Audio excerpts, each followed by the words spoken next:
Also tonight, the remarkable story of John Corcoran, the successful teacher and real estate investor, didn't learn to read until he was 48 years old. Since then, John Corcoran has become the public face of adult literacy in America. His latest book is called The Bridge to Literacy. We're glad you've joined us. Will I Am and John Corcoran coming up right now.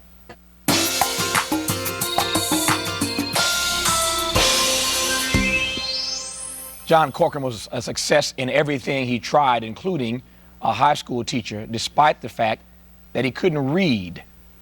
But at age 48, he overcame his illiteracy, which led to the inspirational bestseller, The Teacher Who Couldn't Read. In addition to the reissue of that book, he's out with a new one called The Bridge to Literacy, No Child or Adult Left Behind. John Corcoran, an honor to have you on the program. Thank you very much for having me. This conversation can only start in one place, and you know where that is. How does one achieve the age of 48 without knowing how to read? Having been a teacher, no less. Yes. Yeah. About 25% of the population learns to read like birds learn to fly. They just walk by the library and they seem to get it. And about on the opposite end of that spectrum, 25% of the population have difficulty processing language, learning how to read, write, and spell. And the key to teaching little boys and little girls like me how to read, write, and spell is proper instruction. And I didn't get my proper instruction until I was 48 years old. And that's a piece of it, you know. And the headlines is The Teacher Who Couldn't Read, but there's also a story that I have to tell you about a little boy who couldn't read. And he was innocent, and he went to school like millions of little boys and little girls go to school every year, enthusiastic and ready to learn to read. And they have difficulties learning how to read. For me, I ended up in the dumb row in the 2nd grade. And that's where they put little boys and little girls that struggled with it. And then in middle school, I was a teenager who couldn't read. And when I was a teenager, like millions of kids, I call that subpersonality, that little boy, the native alien, because he was the outsider who didn't have a reading problem anymore. He had a behavior problem and acted out. In America today, there is no way anyone, no matter how clever or smart they are, can be successful in school or in the workplace without the basic skills of reading and writing. You go to school for the first 3 years of your life, you go there to learn. And then the rest of your academic career, you go to school to read to learn. And life is full of reading to learn. And there is no equal opportunity in America for people that can't read, write, and spell. And we have a crisis in America. We're failing to teach our children how to read, write, and spell. So my story is an old story, but it's a new story, and the same issue. We failed to teach people how to read, write, and spell. How did you, for lack of a better word, survive all of those years? How did you survive? How did you cover it up? How did you keep from being embarrassed? How did you end up becoming a teacher? If that isn't an indictment, one could argue on our system of education that a teacher doesn't know how to read. How did this happen? And being a teacher that couldn't read, there's more of a greater moral dilemma for me to tell that story. Sure. I have to take the responsibility for that. That was wrong for me. As a little boy, I went to school with high hopes, and it's the adults that have the responsibility of imparting the skills and values, and reading is one of them.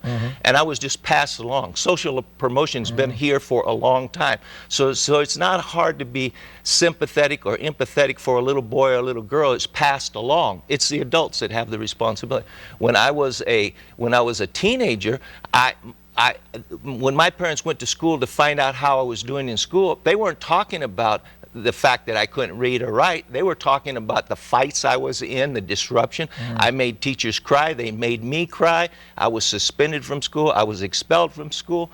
And so that was a pretty hostile environment for me, and to save my own soul. I consciously didn't know how to articulate, like I'm articulating right now, what happened during that time. I had some athletic skills, I had social skills. By the time I got to high school, I decided it's in my best interest to take this problem underground, because I gave up on myself in terms of learning to read, write, and spell, and I gave up on teachers teaching me. And in America today, adults, if you talk to an adult, for the most part, we've given up on ourselves. Somewhere we got that message. How did you get through high school? Somebody was doing your work for you? Oh yeah, okay. I dated the valedictorian. It's not. That always helps. If I had done that, the reality is, and it's true today, and is it true many years ago when I was in school? If you behaved yourself in high school, you would there's still the social promotion, you know. And I had other people turn my papers in, papers in for me, wrote the essays, and cheated on tests. I always cheated. I couldn't write a sentence. I ended up with an athletic scholarship, and people say, oh, that's how you got through college. But that's not how I got through college. That's how I got to college. I had some athletic skills. I had math skills. I had social skills.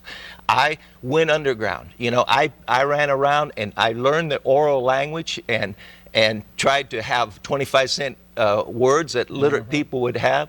I masqueraded as a literate person. Sometime in this conversation, I will talk about us like I'm still an illiterate. I've been reading for 20 years. In reality, I'm a literate person, but I spent 48 years in the subculture.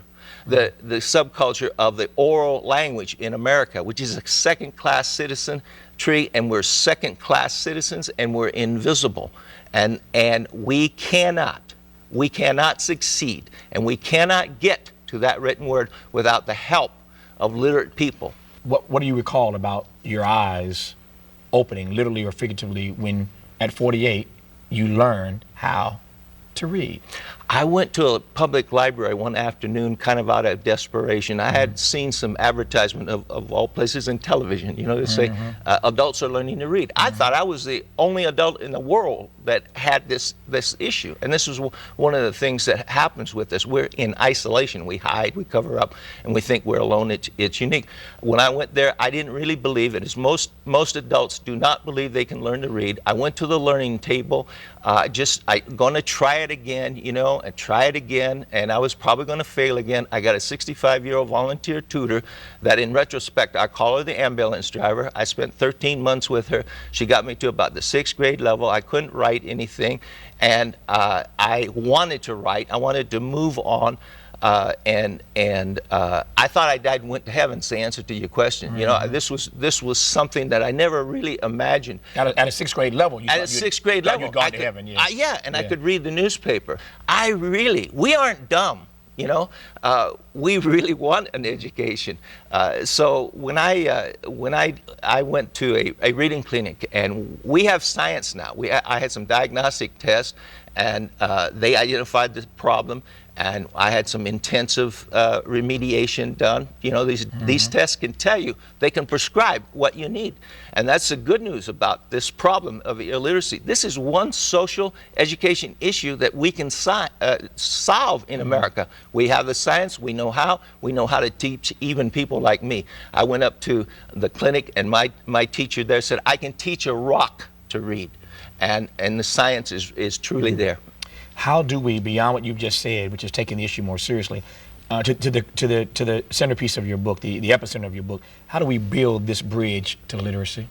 One of the things that I think we have to do is right now, we've done the research. We know 20 years ago, we didn't know if we could teach everybody to read. We now know 95 to 97% of the kids that are in our schools can be taught to read with proper instruction. The key is proper instruction. I want to hit the ball back. Do I have a learning disability? No, I had a lot of teachers with teaching disabilities. And I don't mean that, I mean that analytically for a conversation here. I'm not bashing anybody or blaming anybody. All I want is a solution. All I want is my brothers and sisters that have difficulty to learn to read. That's all I'm asking for. And it's never too late, and we can. I want to go back to your question, and that is, our universities are the greatest universities in the world. People from all over the world are coming here to our universities. And our universities are failing to teach our teachers how to teach children how to read, write, and spell. So I'd like to see the universities take a bigger responsibility in terms of teacher training. How can you blame a teacher, a 3rd grade teacher? How can you hold them responsible if they weren't properly prepared for it? So that's one of the things, and I think it's closing the gap right now, closing the gap between what we know and what we do. And yes, we can. Yes, we can. We can actually do this. We can break this cycle. And you know, who's going to argue? This is such a noble and righteous cause. Who's going to argue it? You know, who's going to debate it? Not me. No. I'm not going to argue. I'm not going to debate. debated. He has a remarkable story, and we've really just been able to scratch the surface in this conversation. Thankfully, he has 2 books out. This is a reissue. The Teacher Who Couldn't Read, One Man's Triumph Over Literacy, is his memoir. And then his new book, The Bridge to Literacy, No Child or Adult Left Behind. His name, John Corcoran. John, nice to have you on the program. Thanks for coming on and talk to us. Thank you very much. Appreciate it's an you honor. sharing. Oh, pleasure's mine. That's our show for tonight. Catch me on the weekends on PRI, Public Radio International. Access our radio podcast through our website at pbs.org, and I'll see you back here next time on PBS. Until then, good night from LA. Thanks for watching. And as always, keep the faith. For more information on today's show, visit Tavis Smiley at pbs.org.